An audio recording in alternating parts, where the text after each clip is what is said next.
How would you like a 15% discount to my daily email, the stack of stuff, the show notes, discounts to the conference, all of that? All you need to do is text the word show to 33777.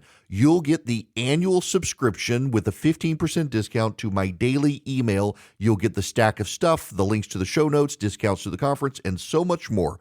All you have to do is text the word show, SHOW, to 33777. Text show to 33777.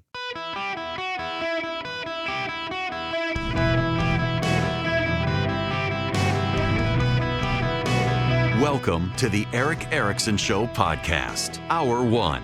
Greetings, conversationalists. Welcome. It is Eric Erickson here. I hope you had a weekend to decompress. There is news in the investigation of the assassination of Charlie Kirk. I will get to that at the bottom of this hour, but I actually want to start this hour with some of the other news that we haven't been able to talk about, and there was some over the weekend as well, two stories in particular that stand out. And to get to the first story, I got to read for you a text message that I got from my niece. My niece is a nurse at a hospital in Memphis, Tennessee. If you are not aware, the president is sending National Guard troops to Memphis, Tennessee. The local, so you've got a mayor of the county, you got a mayor of the city. The mayor of the county demanding money and is outraged. The mayor of the city quietly resigned to accept the National Guard. The governor of the state welcoming the National Guard. I've actually got listeners in Memphis beyond my family, and many of them live outside of the urban core of Memphis. They don't venture in. Some of them didn't realize the extent to which it's gotten bad, but most of them really want you to know it's actually far worse than what you're told in the media. So I want to read for you this text message from my niece. In light of the National Guard coming to Memphis, I was wondering if you could put in a word for me with the president to have them come to the hospital parking garages, because our tires are being stolen overnight. When we come out in the morning, our cars are on cement blocks. Makes it very hard to go home from work. You got that? It's my niece. She's a nurse in Memphis at one of the hospitals. And she says it's not just her hospital. At multiple hospitals, the overnight shift, she's a labor and delivery nurse, and she works night shifts, and the nurses come out in the morning, and their cars are on cinder blocks, and the tires are stolen. Says it's been happening a lot. That's one of the many crimes happening in Memphis, Tennessee. This is a resident of Memphis on the news. You know, it's just so dangerous that you can't get out of your car. You can't go to the grocery store. You can't go to the market or the service station. So, yeah, I want to see the crime stop. And if the National Guard is going to stop the crime, bring them out. There's left-wing outrage about the National Guard going to Memphis, just as there was outrage in Washington, D.C. By the way, we know as the Washington, D.C. operation winds down that murder, robbery, and carjackings are all significantly off in Washington, D.C.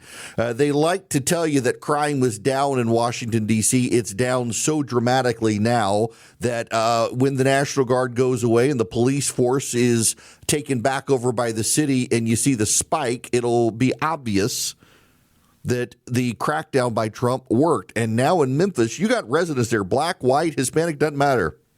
They're like, send in the National Guard. There was a shooting on Beale Street the other day. It's the tourist hub in Memphis, Tennessee. It's not a safe city. In fact, the news media spin it, the national media, in fact, this was on CNN the other day, talking about how murders are at a 6-year low in Memphis, Tennessee. And I need you to hear me say this. When you hear the media tell you murder is at a 6-year low in Memphis, Tennessee, what they leave out is it is still one of the top 3 cities in America for murder. That's how many murders there are in Memphis, Tennessee. You can be at a 6-year low and still be in the top 6 or top 3 cities for murder in the United States. Robberies, carjackings, home break-ins, rape, violence. All over Memphis. They have a massive gang problem in Memphis. The president sending the National Guard. This is exactly what I said 2 weeks ago the president should do. Send the National Guard into red states, in crime-infested cities in those states, and show to the blue states, show to Chicago, show to L.A., show to San Francisco, show to New York, that in red states we take crime seriously and we're working to lower the crime. And see the difference. I mean, this is a resident, a black lady in Memphis who probably did not vote for Donald Trump. Said if the National Guard is going to come take care of the crime, let the National Guard come in. It's a local issue. I am baffled by the people who are opposed to this, particularly in Memphis. It's a big deal and good for the president doing it. The people of Memphis will thank him.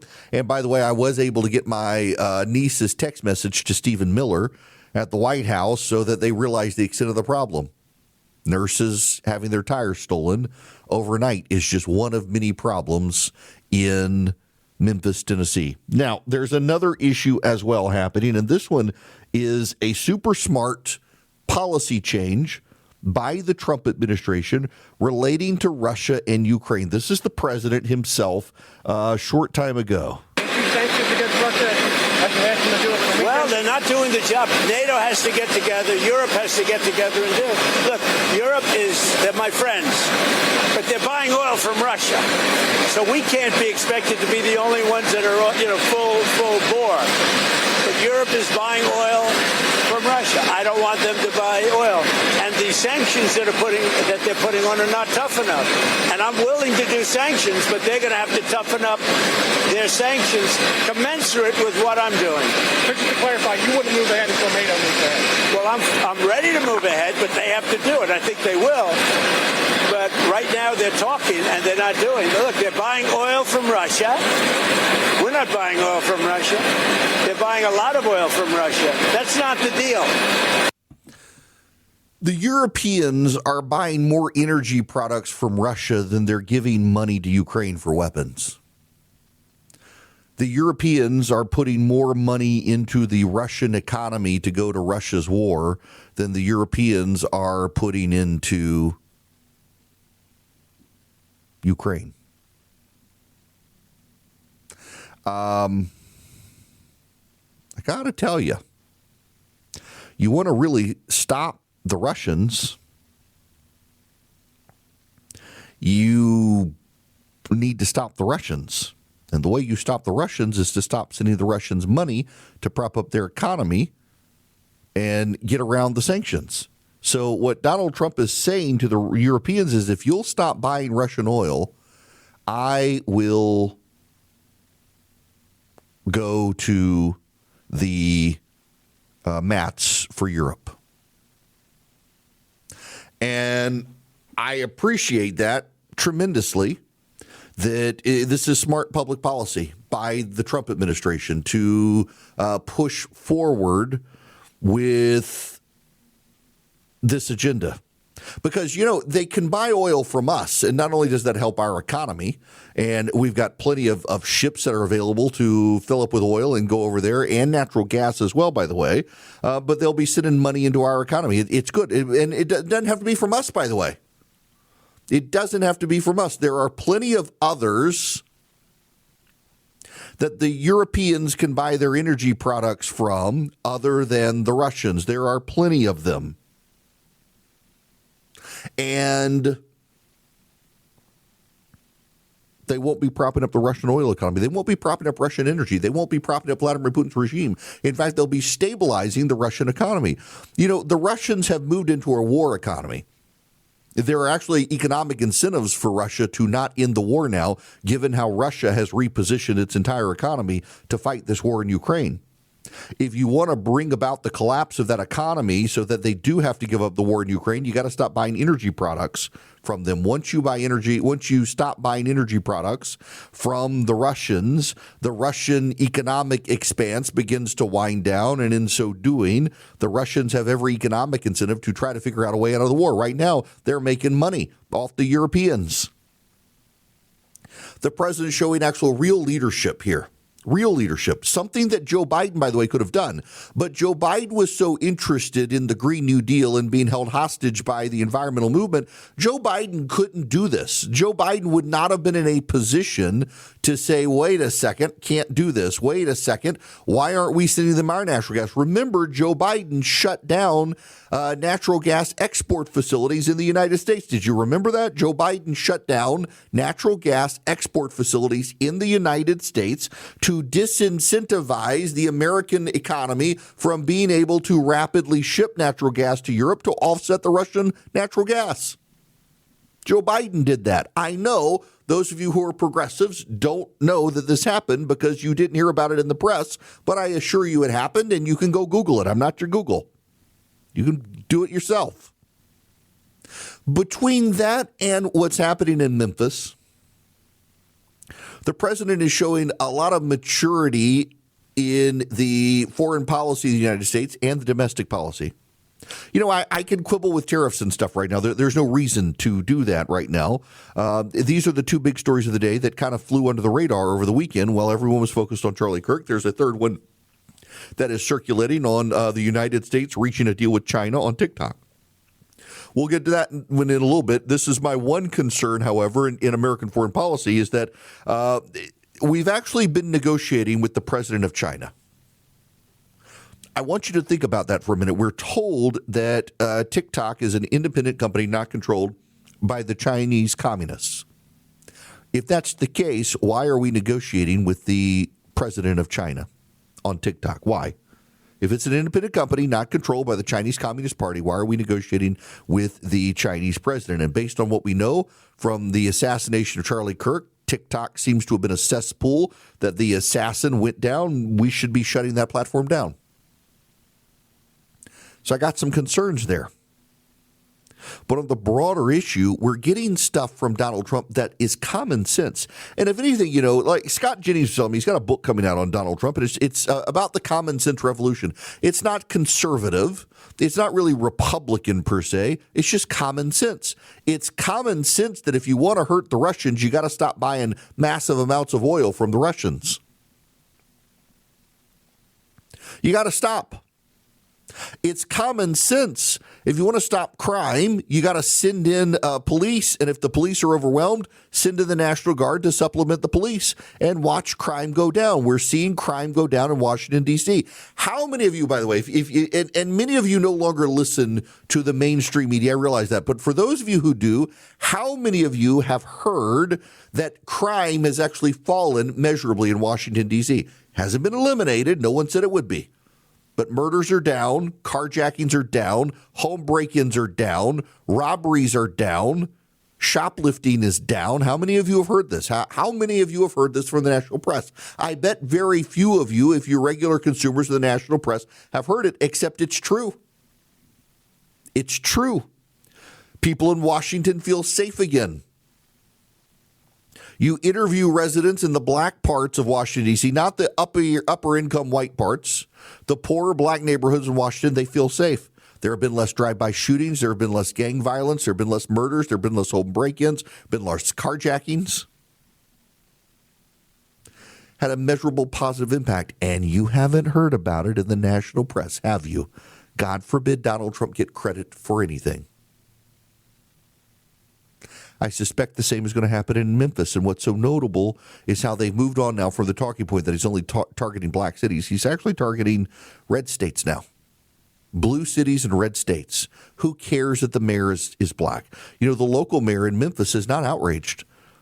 The local mayor in Memphis has resigned himself to the fact there's really nothing that he can do. He can't. These are major public policy wins for the president of the United States. And in fact, we haven't even yet gotten to the stage of going to Memphis and cleaning it up. Just the advanced anticipation of it, and the residents in Memphis are cheering. Show what Republican policies can do to clean up these crime-infested neighborhoods in red states, and that will signal to the poor, the non-white residents in blue cities, in blue states, that you know what, if you vote Republican, you can get your cities back too. Hello, ladies and gentlemen. The phone number here is 877-973-7425. Should you wish to be on the program, I would be happy to have you. Do not forget to text ERICK, E-R-I-C-K, to 33777 if you'd like to get the show notes, the live stream, the podcast, the social media links. All of that is available with that link. You will get the show notes here as soon as we can get it to you. It has the website crashed. So we're working to get you today's show notes because we got lots of good stuff in there, including the nuns who have fled. This is actually kind of an awesome story. I sent it to Philip and said, I'm going to talk about the story. Get it in the show notes. Have you heard about these 3 Austrian nuns in their 80s? Have run away from their retirement home and gone back to their convent. Sister Bernadette is 88. Sister Regina is 86. Sister Rita is 82. They're the last 3 nuns at the Cloister Goldenstein Convent in Elsbethen, just outside Salzburg. They regained access to their convent with the help of former students and a locksmith. Church authorities are not exactly happy. The Vatican had moved them into a retirement home, and they broke out of the retirement home. And they've taken back the convent. God bless them. In 2022, the building was taken over by the Archdiocese of Salzburg and the Reicherberg Abbey, an Augustinian monastery. Provost Marcus Grazel became the abbey, became the nun superior. They decided to dissolve them and send them to a nursing home, given their health and mental capacity, and the nuns were having none of it. So they sneaked out of the nursing home, hitched a ride to the convent, and took it back over. They broke in, took it back over, and local residents heard what was happening and got the water going again and the power going again. God bless them. That's fantastic. That's the sort of news we need today. When we come back, the latest on the investigation into the assassination of Charlie Kirk, there are some serious new details. First, I got to tell you about the Eden Pure Thunderstorm. You can get 3 of them and save $200. You get them for less than $200. Came in real handy for me this weekend. The Eden Pure Thunderstorm wipes out odors, all odors. No odor can stand up to it. Had to use it this weekend to get some bad odor out of the house. It gets rid of pollen and dust and pet dander because it's an air purifier. So it gets rid of all the particles in the air. It also generates plasma, which kills 99.9% of the bacteria and viruses that flow through it. But it's an odor eliminator, and it really shines as an odor eliminator. It's small. It's very portable. Hold it in your hand. You get 3 of them. Go to EdenPureDeals.com. That's the website, EdenPureDeals.com. You put in the discount code ERICK3, ERICK3. You'll see a discount code box right on the front page of the website, EdenPureDeals.com. The discount code is ERICK3. You'll get 3 of them. You'll save $200. You'll get 3 of them for less than $200. Plug it in with a USB cord, plug it into the wall, and they just work to wipe out odors. EdenPureDeals.com. Discount code ERICK3. Hello, ladies and gentlemen. It is Eric Erickson here across the United States. The phone number is 877-973-7425. I wanted to put off conversations about Charlie Kirk and the fallout from his assassination from the top of the show because there is other news, and we'll get into more news as well. But I also want to spend some time in the second hour on what the response needs to be to the left because they've spent multiple days now trying to write a narrative that it wasn't a member of the left who assassinated Kirk, and now they're upset. The big story is not that Charlie Kirk was assassinated, but people are losing their jobs for cheering on the assassination. And, isn't this cancel culture? No, I don't actually think it's cancel culture. I think there are 2 things in our society we should all, as Americans, agree on. Nazis are bad, and political assassinations of fellow Americans for their views is bad. And what the left tries to do is expand the definition of the former to get around the rule on the latter, that anyone they dislike is a Nazi, therefore the rule on political assassinations doesn't apply. We'll get to that, but I want to bring you the latest on the investigation because there are a number of things that we now know. One of the things we know is that the assassin was in a relationship, it appears, in a gay relationship with a man who is transitioning. That's now been reported by a number of outlets, and now the FBI itself says that there is plenty of evidence of it, and that the transitioning partner is cooperating with the FBI. There is growing speculation, led, frankly, by Kash Patel himself on television over the weekend, that there were a number of social media group chats, among other things, that suggest advanced knowledge of the attack and possible coordination. The FBI is taking it very seriously. There are a number of social media group chats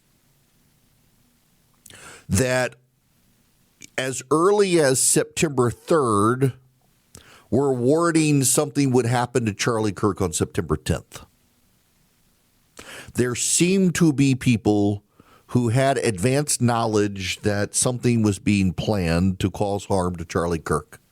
A number of those social media accounts and Discord channels were deleted shortly after the attack. On the day of the attack, they were deleted. The FBI is able to pull a lot of that stuff up and look. They're looking into it. It does appear that the assassin, he may have acted alone on the day, but may have had help in planning or thinking about how to carry out the attack. We now know that the DNA from the gun and from the towel that the gun was wrapped in match Robinson's DNA. We also know the left, since last week, has been trying to claim that this guy was a groyper. Now, you need to understand what the groypers are. If you're a normal, ordinary American, you probably have no idea what a groyper is. The groypers it's a term for white nationalists led by Nick Fuentes. Nick Fuentes is a little white nationalist, neo-Nazi type on the far right. He is a Trump supporter. He don't say he's on the left. Remember, Nick Fuentes is the guy who dined with Donald Trump with Kanye West. And they call themselves groypers. There is a major push by the progressive left to claim that this Nick Fuentes movement of groypers assassinated Charlie Kirk. I don't know if any of you watched Bill Maher on Friday. Ben Shapiro was on with Bill Maher and said that when Bill Maher suggested it could have been a groyper, Ben Shapiro says that the groypers wouldn't have said that Charlie Kirk needed to be, that Charlie Kirk was spreading hate. They would have said he wasn't spreading enough hate. Tyler Robinson, the assassin, told his family that Charlie Kirk needed to be stopped because he was spreading hate. That's not something the groypers would do. Listen, here's the thing. It's been obvious to any normal thinking American that Charlie Kirk was assassinated by someone on the left. The only people it hasn't been obvious to are people on the left. We'll get to the reasons why in the next half hour. But what then happened is that people on the left began circulating an FCC donation. The FEC, the Federal Elections Commission, if you give $200 or more to a federal candidate, you have to be listed on a form. You got to be listed, and the form is filed with the federal government on a quarterly basis during campaign seasons and on a semi-annual basis in non-campaign seasons. So this is an odd-numbered year, so FEC donations for candidates are filed every 6 months. Next year will be an election year for members of the U.S. House, so House members will have to file a report every 3 months showing how much money they raised, how much money they spent, and anything that came in. I think it's $200. It might be $100. I can't remember now, but any money that under $100, completely anonymous donations you can make in cash. Any donation $100 or more, it's got to be by check or credit card, can't be by cash. And it's got to be, you got to know the person's name, where they're from, who they work for, and what their job is. It's got to be filed with the Federal Election Commission, and there's a database you can go search. Well, someone searched for the name Tyler Robinson, and in the year 2020 found a $250 donation to Donald Trump from Tyler Robinson in St. George, Utah. And people on the left immediately spotted, he's a Trump donor. He's a griper. He's a Trump donor. Supported him in 2020. That's not actually true. First of all, the guy was from Washington, Utah, and lived in Washington, Utah in 2020. And also, if you look in St. George, Utah in 2020, there are multiple people named Tyler Robinson. There wasn't just one Tyler Robinson in St. George, Utah, but it's also the wrong town for 2020. The guy, Tyler Robinson, did move apparently to St. George, Utah, but not until after 2020. But it didn't matter. Building the narrative was as super, super, super important.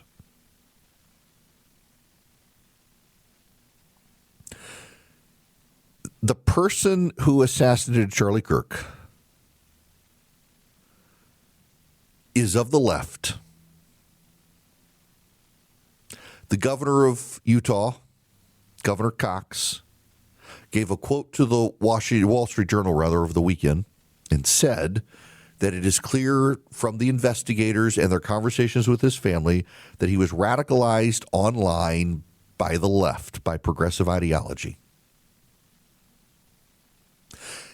The Daily Beast is a left-wing news site that ran a headline, Robinson grandmother says the family is all MAGA. Members of the left circulated the headline to claim, see, there's no way this guy was on the left. When you actually read the article, the grandmother says she never actually talked to her grandson about his political views. The family is on the right. They're gun-owning Mormon family in Utah. They love the Lord and Donald Trump, and they're big supporters of the right, except for their son. And they say he became increasingly of the left. What was so funny is that one news outlet, I forget which, I think it was an ABC outlet, don't hold me to that, but I think it was an ABC outlet, interviewed the next door neighbor. And the next door neighbor said that Robinson's in a gay relationship, and that, how do you know that? And his response was, well, how often do you see two men holding hands and kissing if they're not gay? The media is outraged. Now, subsequently to this, two Muslims, and we don't know that there was it could have just been them. They're now looking into this. Two individuals with, I shouldn't say Muslims, but Islamic names, left an improvised explosive device under a Fox TV news van in Utah. What's interesting to me is how they're leaving out now the names of the individuals. So let me read you this. This is Brian Stelter posted 2 hours ago. Two suspects are in custody after an incendiary device was found under a vehicle belonging to KSTU, a local TV station known as Fox 13 News, Utah. The incendiary device had been lit but failed to function as designed. The device was discovered in Salt Lake City on Friday, 2 days after Charlie Kirk was assassinated. KUTV reported the two suspects were arrested after FBI agents and local bomb squads converged on a home in Magna, Utah. Additional explosives, along with firearms, illegal narcotics, and other paraphernalia were found in the home. Now, I find it very interesting because this is Fox 13 Salt Lake City. Let me read you this. 2 men have been arrested after allegedly leaving an incendiary device underneath a Fox 13 news vehicle and then forcing an evacuation of a Magna neighborhood when the FBI served an overnight search warrant of their home. The men, Adib Nasir, 58, and Adil Justice Ahmed Nasser, 31, were booked into jail and face multiple charges, including threat of terrorism, possessing weapons of mass destruction, and possessing explosive devices. The device underneath the Fox 13 news vehicle was originally located on Friday and determined to be real. According to officials, the device had been lit but failed to function. The men were located at the home and during the search told investigators that 2 hoax weapons of mass destruction that officials discovered were real, the arrest report stated. Because of the devices, the home was evacuated. Now, I want you to note this, and this goes into the lack of trust between left and right these days. The local news station is reporting the names of the 2 individuals. The men, Adib Nasir, age 58, and Adil Justice Ahmed Nasir, age 31. Neither the CNN report from Brian Stelter or the ABC News National report mention the men's names. Why do you think that is?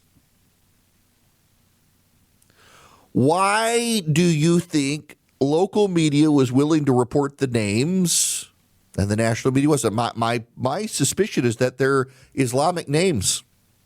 They're Arabic names. They're not white bread Mormon names from Utah.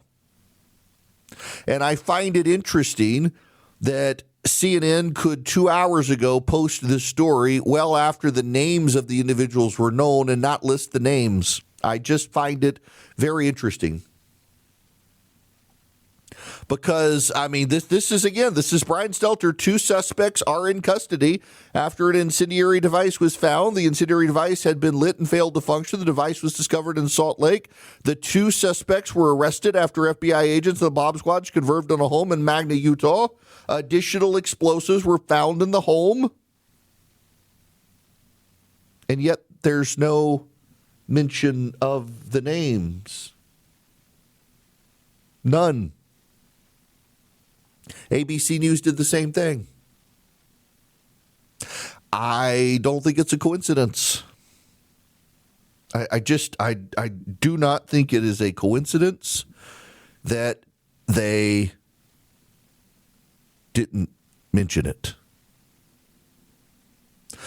I will say regarding ABC News, they are pushing a story now that FBI agents are telling them that Tyler Robinson appears to have been obsessed with Charlie Kirk. I'm curious to see how they handle a story like that. Do they try to suggest that the individual, it was just a crazy coincidence, that it was something other than politics, it was just an unhealthy obsession? Because what we're learning thus far is that Tyler Robinson had become increasingly radicalized online by the left and was in this relationship with someone who was transitioning and hated Charlie Kirk because he said Charlie Kirk was spreading hate. I suspect what we're going to see is a lot of the American press corps try now to push a story that this was just a deeply unwell stalker as opposed to someone who is motivated by politics, because we can't have anyone on the left be held accountable for their left-wing views moving to violence, because as we all know, the media very much insists only people on the right do that. By the end of this week, they're going to have rewritten the story that it was going to be Charlie Kirk's gay obsessed stalker, and that's all it was a gay stalker who was obsessed with Charlie Kirk, as opposed to the political angle. You can see it coming right now.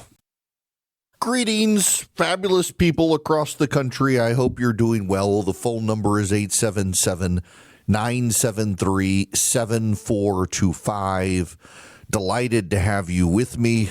We got a lot more news out there today, including it's looking more and more likely that Zoran Mamdani is going to get elected mayor of New York in November. And I got to tell you, I'm really, really hoping this happens.